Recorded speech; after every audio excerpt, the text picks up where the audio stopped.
Guys, it's Kelly here, and today I am participating in the Simon Says Stamp Reason to Smile blog hop, which is super exciting. And I'm going to be using spring flowers and the Choose Happy set. But before I get into the card making, they also have released some new watercolor paintables that Susie makes. I'm absolutely in love with these things, like cannot stop coloring them. My son wanted to color last night. He has his little Paw Patrol coloring book, and so these are super quick and easy. I just grabbed one that I loved and sat down with my Copics, and he sat down with his crayons, and we colored together. And I just love that you can make them your own, and it's just, quick and easy to do. So for my card base here, I started with some ink blending. I'm going to start with the Simon Says Stamp. It's Mint Candy. And I tried to pick colors that I felt were just like really spring, and like we have not had a terrible winter, but I am still longing for springtime. And the releases that come out this time of year are always my favorite because everybody's releasing flowers, and I love them. I love all of them. I want all the flowers, and especially these spring flowers that are super cute. And there's another one that is part of this release. It's called Friendship Blooms. That's beautiful too. Got to get my paws on that one. So once I had, I'm using the mini ink blender in just this how I'm applying my color, and I try to like rub it off. I'm working on a Ranger craft mat, and I kind of like blot it off before I put it onto the paper, just in case it's too dark. This is the Duckling, which is again like very pretty. But whatever you put down last is going to be your most dominant color, and I felt like that yellow was really overtaken by mint green, and I was not so happy about it. So I just, went over it again with the mint, and it evened it back out for me. So this one is the Apricot. I'm going to go and blend that into the Duckling. I kind of looked around. Like I knew I wanted to use peach, and I knew I wanted to use mint, so I kind of went on Pinterest and started checking out what was out there, and that's how I added in the rosy cheeks, which is what we're on now, and the Duckling, like a soft pink and yellow, and it looks almost like sherbet. Like I don't know if sherbet is just for spring. It's probably more summer, but that's what it reminded me of by the time I was all said and done with this ink blending. And then, I was hungry, because who doesn't love sherbet? Like anything sweet at all, I'll eat it. I'll eat all of them. I'm not that picky. So once, that was done, I'm going to go ahead and start stamping onto my card base. Now, these leaves are they're gorgeous. They have like a solid line, but then like a more, like a little detailed stitched line. Super cute. I haven't seen anything like it before, and I love it. But I wanted them to look like almost like they were one. So it took me forever to mess around with the lining up of this stem. And you'll see that I stamped my leaves over top of each other. Don't panic. Nobody panic. I'm going to stamp the flowers and that one large leaf on another piece of paper, color it, and fussy cut it out. So it's okay that it's overlapping. You're not going to be able to see it at the end result. I know as stampers, like when you just start stamping stuff on top of each other, you're like, what is going on here? This looks crazy. I pulled out a EK Success journaling pen just to draw in a stem for this second one. I didn't want more leaves. I didn't want to have to mask anything, so I just figured I'll just draw it in super quick. I'm using the Simon Says Stamp black ink, which is very similar to for me, like a W+9 or Hero Arts. They all, stamp just super crisp. Love them.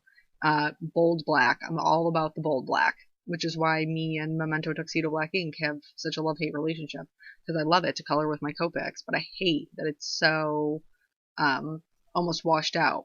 It is what it is. Good thing I don't mind outlining all of my images, right? So this is, what is this? Nina Solar White. I think it's the 80 pound.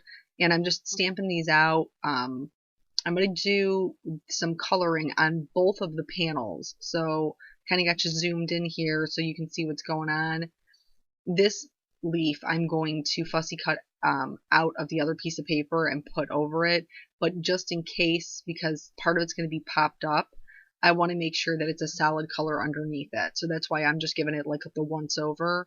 And then the stem for the flower on the left and these leaves here will just be on this card. So this will be the base level before we start popping things up and adding them on top.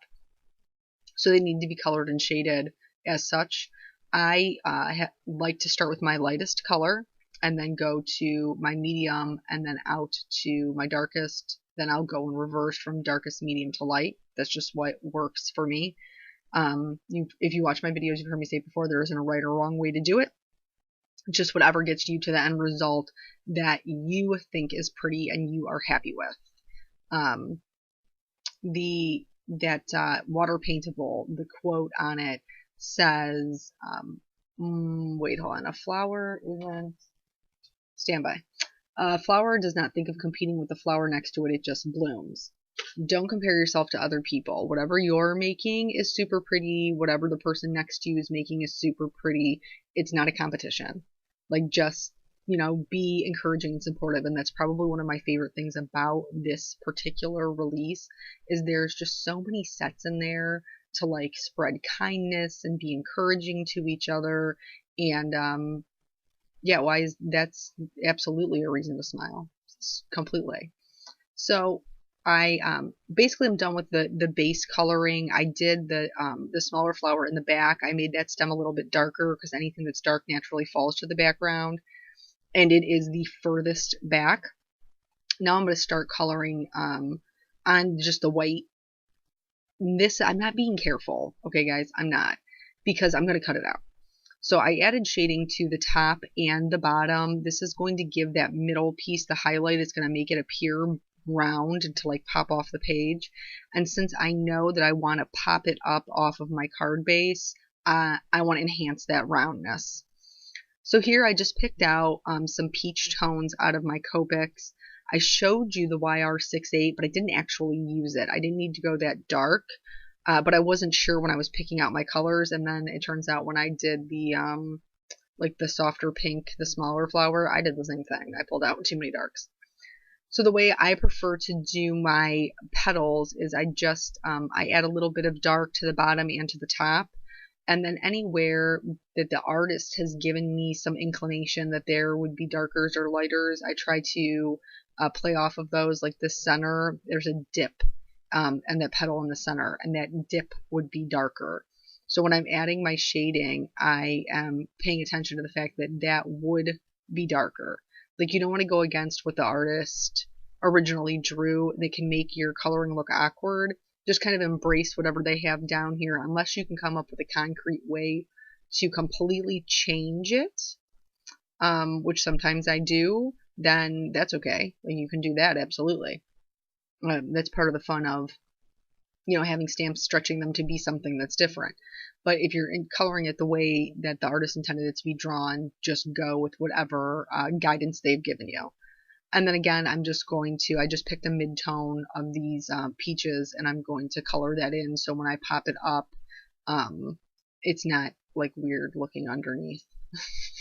We don't want anything weird looking on our card. It's very important that it's not weird, right? Again, that R24, I didn't use. I didn't need it.